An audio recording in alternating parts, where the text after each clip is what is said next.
everybody, and welcome to your Wednesday One Show. We're live. Yeah, we are. Here. Matt Baker's here. Now, in a week where unregulated abuse on social media is being heavily scrutinised, there have been growing calls for more to be done faster. Now, earlier this month, the government announced plans to make Ofcom the temporary watchdog, giving them the power to take social media platforms to task. So we put the question to you. How would you like your social media accounts to be regulated? Here's Don.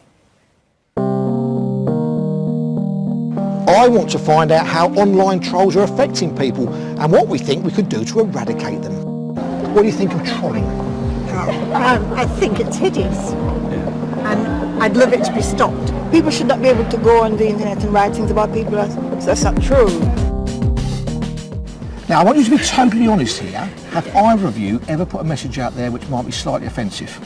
No, I wouldn't do sort of thing like that. No. I'd rather say it to someone's face. I've definitely said something to annoy someone for sure, but not offensive, no.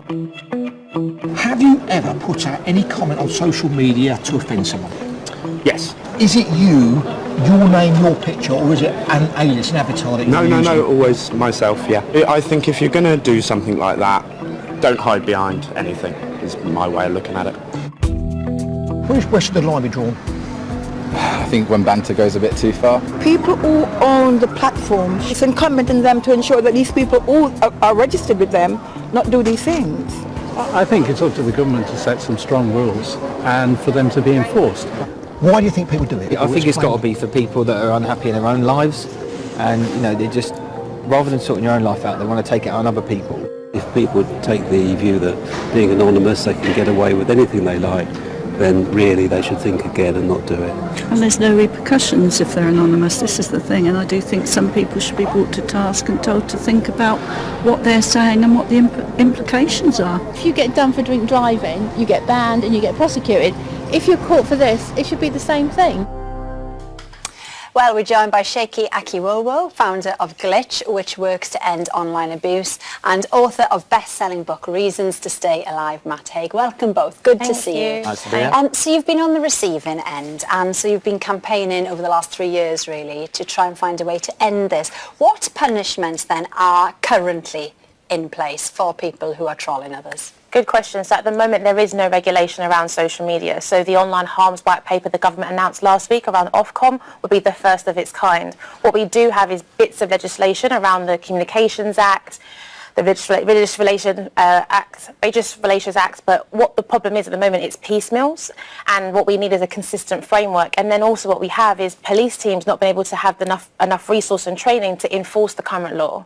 Yeah. So Seyi, what do you use then as tools to try and combat this when you know that it's going on? What do you do to try and to slow it, to stop it? Or so we deliver training around digital self-care and self-defense. That's open to anybody who feels vulnerable online or has experienced online abuse. So it's given them the tools to feel like they can have agency online, looking at their digital self-care around blocking, muting, knowing when to report things, but also knowing when to build a community online so that when something does go wrong or something is a bit sad, you can call on people to kind of be supportive. As a form of defence? Yeah, as a form of defence, and just doing the same thing we do offline. When you're having a bit of trouble offline, you kind of pull together around a community, you ask for help, you make sure that you've got a support system around you. Right. It's about building that same kind of habit that we have offline, online, and how we can all be digital citizens and be responsible for what we share online too. Yeah.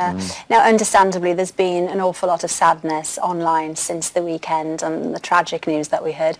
But Matt, your book and excerpts for it has been retweeted and reposted. You wrote Reasons to Stay Alive. So give us a bit of background then before we talk more. Reasons to Stay Alive, yes. I normally write novels, but Reasons to Stay Alive was non-fiction. It was my story of depression, feeling suicidal. I nearly took my own life when I was 24 years old. And my recovery from that, panic disorder, agoraphobia, going through all that to, being in a better place, basically. And it's a very personal story. I'm not a doctor, I'm not a therapist.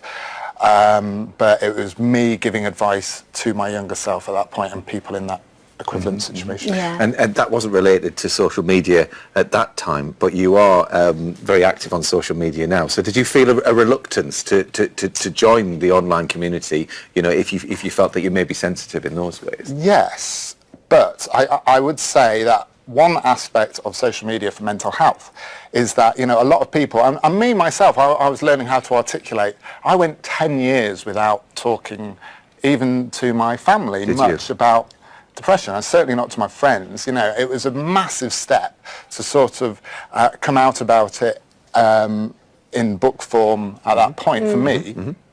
And I was sort of learning as I go. But I feel like social media almost gave me the confidence in a way to do it, because I found a lot of support on there in some cases. I think a lot of social media can be very bad for your mental health, and I've been there with that. But I feel like when you're open about mental health issues, you find other people with similar issues. And one of the things with mental illness is you often feel very alone and very isolated.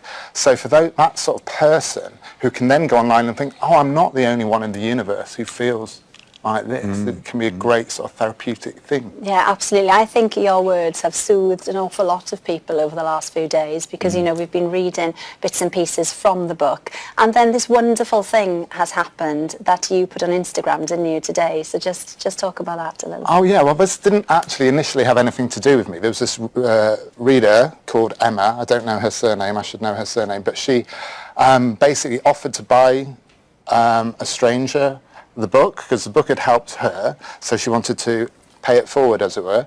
And then a bookshop saw it, Big Green Books, based in North London, and they sort of broadened it out and asked people. And yeah, so far 1,000 plus people have donated copies of Reasons to Stay Alive to total strangers. They've paid for them and given them. Right. It seems to me that the government really can never really catch up with the speed that this is evolving. And we talk about the size of this online community. It's getting bigger and bigger. More people are taking actions into their own hands. So is that the way to go? Is it down to the social community to almost defend everybody from these trolls and not let it happen, and eventually government will jump on the bandwagon? I mean, yes, but I think government need to play a part in terms of regulation, in terms of legislation, but then tech companies also need to be held accountable and have this standard of duty of care and be a bit more transparent around how content is moderated, why can certain platforms stay online but others are suspended. And then I think there needs to be more government-led leadership around behaviours online, what we expect to see, and then building and amplifying the positive behaviours that were just discussed before. So it's not just about the kind of stick, but let's broaden and incentivise and amplify the positive stuff. And let's also talk about how important it is just to reach out and send a direct message to somebody who might be on the receiving end of abuse. You might be saving a life. And there's things like reporting abuse that you see. Quite a lot of people just scroll past and think, oh, sorry that you're going through that, but I'm not going to get involved. Reporting it can really save a life, and sending a message can do that too. We do tend to just watch spats instead of getting involved. But I think it's fair to say, Sarah, that all of us sitting here will have had some sort of comment that's hurtful, and maybe it hits home more at some times than others, depending on your mood. We're all human.